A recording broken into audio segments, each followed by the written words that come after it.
No matter which method of decluttering you pick, there almost always comes a point where you have to answer the question, do I want to declutter this or do I want to keep it? And sometimes that's very easy, you can let it go and you just feel decluttering is a breeze. But then other times it's really hard and you're frustrated and you just feel stuck. So today I want to give you 3 alternative approaches to decluttering your wardrobe. They're almost mental shifts so you can see your clothes and your closet a little bit differently. But if that doesn't work, then at the end I will also give you 5 bonus decluttering questions that go so much deeper so they can really help you get unstuck. Now the first approach is to look at your clothing items a little bit differently, and how you want to view them is almost as a silent to-do list.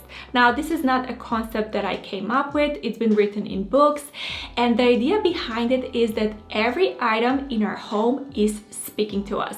Usually we're just so busy with our life and we don't really hear it, but if we slow down and we start paying attention to everything around us, we can start hearing the voice. The unwashed dishes say wash me, or unread books say read me. Maybe you have like a light bulb that it's not working and it's speaking to you, buy a new one, buy a replacement and change me. So you get the idea of how this works, but today we want to take it to our clothes, to our wardrobe. And the simple way you can do this is go to your room where the closet is, open it and just start listening to those little voices. Maybe you have dirty clothes on the floor, you can hear wash me. Or maybe you have a really expensive dress that you never wore, that it's just sitting there, and every time you see it, it's saying to you, you wasted your money, when are you gonna wear me? Or maybe you have jeans that are too small, that are saying to you, oh, you're so out of shape, you're so ugly, you're so fat. And I know this sounds a little bit extreme and silly, but if you really pay attention, items that we bought, they can be a little mean to us. Not all of the items, and some things they don't really speak to us in a really loud way. If we have an item that we regularly wear and enjoy, we won't really hear much from this item because it's really happy the way it is. But usually the things we're not wearing, or we spent a lot of money on, or they don't fit us, those things are really loud. So why am I telling you this? It's because I want you to know that there is a price to pay. If you're holding on to items that you never wear, you're paying the mental price. And maybe right now you're a little bit skeptical and you think I'm a little bit nuts, because I know it sounds a little bit, you know, over the top. But if you want to test it out for yourself, you can do it today or in the near future. Just go through your wardrobe and take out everything that it's really screaming or saying mean things or just unhappy things. If the item is saying something that doesn't make you feel good, that doesn't make you feel great, then my advice would be to take it out of your wardrobe, put it somewhere away for maybe a week, 2 weeks, or even 4 weeks, just as a test, and then you will see how you feel. And then once you've really experienced for yourself what a difference that makes, that alone is gonna change your mind about your closet, and you will know there is a price to pay and you will look at your clothes differently. And now the second alternative approach is to declutter backwards, which usually how we're taught to declutter is take everything out of your wardrobe, go piece by piece, then declutter what you don't want to have, and then put everything back in your wardrobe and only then organize it. There's nothing wrong with this approach in particular. I personally loved it. I love decluttering, and I never minded that it took me 7 full decluttering sessions to get where I'm at right now. But sometimes you just don't want to wait that long, or maybe you don't have the space, you want to get the benefits right away, or maybe you just really hate decluttering and you want to get it over with. So this approach is really useful for that situations, because it's going to help you to focus on the big picture.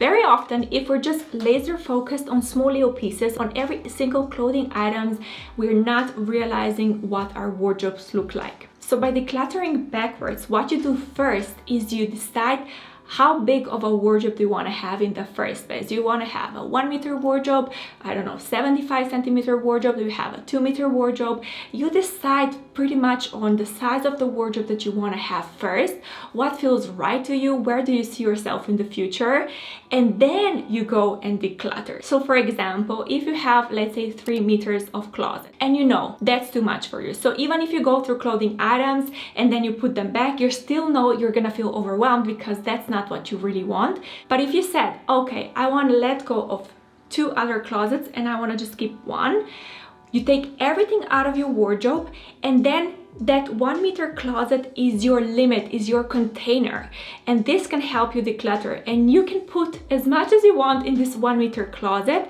and you're gonna pick your favorite pieces, obviously, and then everything else you kind of have to say goodbye to. Now, of course, if you're not sure about this, you can give it a little bit of a test or a trial period. So you put all of these items that you kind of said no to, again, somewhere in storage, somewhere where you cannot see these items, and just be like that for a month, maybe 2 months, and then you will see if you miss anything and if you need to readjust your goals. And you can also use this approach with your skincare or makeup. You can give yourself a limit by saying, I'm gonna have this size of a makeup bag, and I can keep everything that is in this makeup bag, and everything that doesn't fit, I'm gonna let go. Or your skincare cabinet, you can have as many products as you want in the cabinet, but whatever doesn't fit, you kind of give it away. You can give yourself this kind of limits or containers so we don't get overwhelmed in the future, because truth be told, there is only so much we can manage. Our brain has a capacity, it's not an infinity computer. Even with your computer, if you have too many tabs open, it's gonna slow down. And the same things go for our brain. We don't want to have too much inventory, too much stuff. So creating a boundary by deciding how big of a closet you want to have, and then decluttering based on that, it's going to be so much easier. And then the third alternative approach is to schedule the items that you never wear or that you dislike. So we all have those pieces in our wardrobe that we see and we're like, not today. And then we put it back, or we're decluttering and we're maybe I'm gonna wear it, and we put it back, but then we never ever do. So what I want you to do is to go through these items and schedule them in your calendar. And you want to do it right away. You want to wear the first item tomorrow or next week. You really want to start soon, and this way you're gonna get so much clarity about the item. So what can happen is that you wear the item, you try to find a nice way of styling it, that's also very important, and then you wear it. And then at the end of the day, you're either gonna say, yes, I'm keeping this, I love it, or you're gonna say, no, I'm decluttering it. So either way, you're winning, because you're either reigniting the love for the item, or you just get the clarity, no, I don't want it anymore. But then the third thing that can also happen is that you don't want to put it in your outfit altogether. That's also a possibility, that you're gonna schedule it in your calendar, and then in the morning you're like, oh, I really don't want to put it on, it's just, I don't like it. And in that situation, I'm giving you permission that you can just declutter it right away. You don't even have to wear it, because reluctance to wear something, it's very loud, and it's telling you, no, you don't really like this piece. And maybe right now you're thinking that this is absolutely crazy and overwhelming and you cannot do it. And I'm not suggesting that for the next 6 months you only wear maybes. But what I'm suggesting is that you want to find a little bit of a routine that works for you. So maybe you can say 1 week of a month can be my maybe week. And in that week, you can put 7 pieces on that you're not sure about. You can also do this with your pajamas or underwear or sports stuff, loungewear, whatever you want. And this is how you're gonna build a little bit of momentum, and you're gonna see a difference each month, how your closet is smaller and smaller and smaller. And this is perfect if you keep postponing decluttering. If you really don't like it, the best way is to kind of incorporate it into your daily routine. And what I also love about this approach is that you can get a lot of information from the items that you're wearing. So maybe you have heels that you're wearing and you see, oh, they're really uncomfortable, and even though they're gorgeous, the comfort is just not worth the pain. Or maybe you have, I don't know, a t-shirt that is a little bit see-through, and you can see that you're self-conscious around other people and you don't feel your best, you're hiding yourself, and that can help you know, oh, I'm not buying items that are too sheer. This can be really eye-opening and helpful. And even if you pick the first or the second method that I'm sharing with you today, in every situation, in any decluttering method that you're doing, I always suggest that you analyze the yes pile, the things that you're keeping, and the no pile, the things that you're decluttering. You don't have to go overboard, but you just want to see commonalities. Maybe you see that certain pattern or color or a cut, or maybe even a brand is repeating itself in a no pile, and maybe you see the opposite in a yes pile, you see other commonalities. And this way you can really avoid buying similar items in the future, because that's what happened to me. When I decluttered without analyzing and understanding why I don't like something, then I bought mistakes, similar things, and I didn't even realize it because I had no idea that I don't like a v-neck or I don't like color green or yellow. But now that I have this knowledge, my shopping is so much smarter. So when you're decluttering, always analyze the yes and no piles, always. And now, as promised, let's go through the 5 decluttering questions. But before I share them with you, if you enjoyed this video, I would really appreciate a thumbs up. It really helps me out. So thank you. So now back to questions. And the reason I love this so much is because they really help you get out of your head and go into your emotion. Because sometimes if we're asking really logically, we cannot hear the answer. If it's a yes, if it's a no, we're just a little bit frustrated.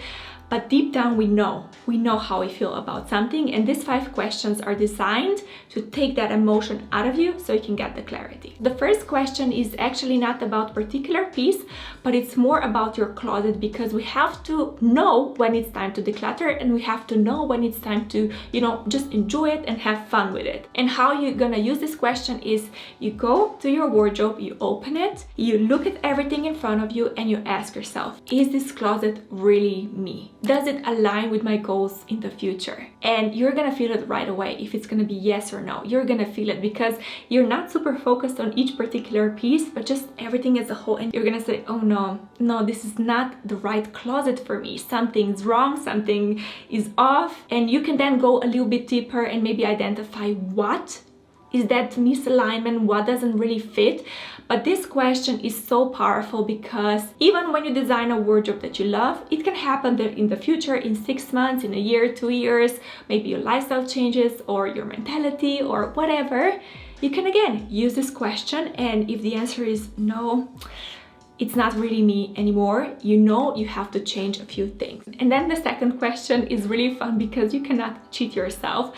But pretty much what you want to ask when you're going through an item is, how would I feel if I ran into someone special, or even like a frenemy, if you know what I'm saying, someone you just kind of want to impress a little bit. And I know this may sound a little bit vain, but it's a really nice question to help you understand what you're feeling about this item. And you cannot lie to yourself, because we have pieces when we feel like, yes, I'm a goddess, I'm amazing, and I can meet anyone and it doesn't matter, I feel on top of the world. And then you have those pieces where like, I'm not really looking my best and it's just ugh. But also I want to mention that sometimes we have pieces that are nothing special, maybe like a basic tee or jeans, and maybe we don't say, oh yeah, I would feel like a goddess in this piece. So in that situation, you want to ask yourself, do I have outfit combinations that I can wear with this item where I would feel like a goddess? And if the answer is yes, then you keep it. And then the third question is also so amazing. I love these questions, obviously, but what you want to ask is this item really happy like this? If the item would have emotions, how would it feel? Neglected, unhappy, unloved? For fun, we can imagine that our closets could speak, and every item could tell a story about how they feel, how we're treating them.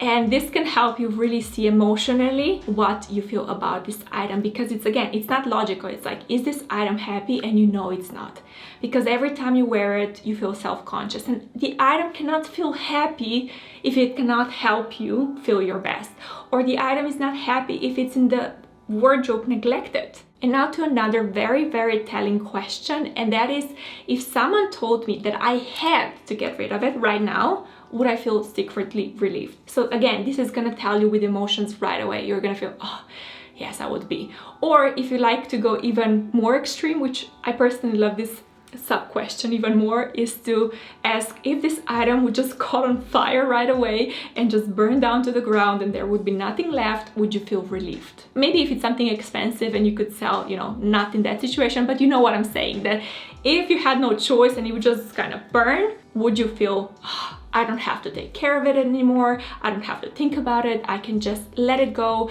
enjoy the space, or maybe find something better. And then we also have to ask ourselves how easy it is to take care of the item, or if you want to be even more specific, are the minuses of taking care of this item worth the pluses that you get out of wearing it? And when I say take care of it, I mean, yes, of course, how easy it is to wash and dry. Do you have to steam it or not? Or do you have to do the bubbling or take it to the dry cleaners or something like that, hand wash it, all of that. But then also I'm talking about how easy it is to fold it, how easy it is to keep it in your wardrobe. And lastly, you can also think about, what do you prefer? Do you prefer the physical space in your closet, or do you prefer to have the item there? And that can help you realize that, yeah, even though an item is, it's kind of, you get, let's say 7 out of 10, and you can get something out of it, taking care of it is just so annoying, and you keep postponing doing the laundry, you keep postponing folding the item, you're frustrated that you have to cram it in your drawers every single time you wash it, and in that situation, I would say it's not worth having it. But then of course I have to mention that I have another approach to decluttering your wardrobe that I personally think that it's the absolutely best way to declutter your closet. That's how I found my style and improved my shopping, and just I achieved so much with this method. So if you haven't seen it, I will link it right here so you can watch it next. Thank you for stopping by today, and I will see you next time.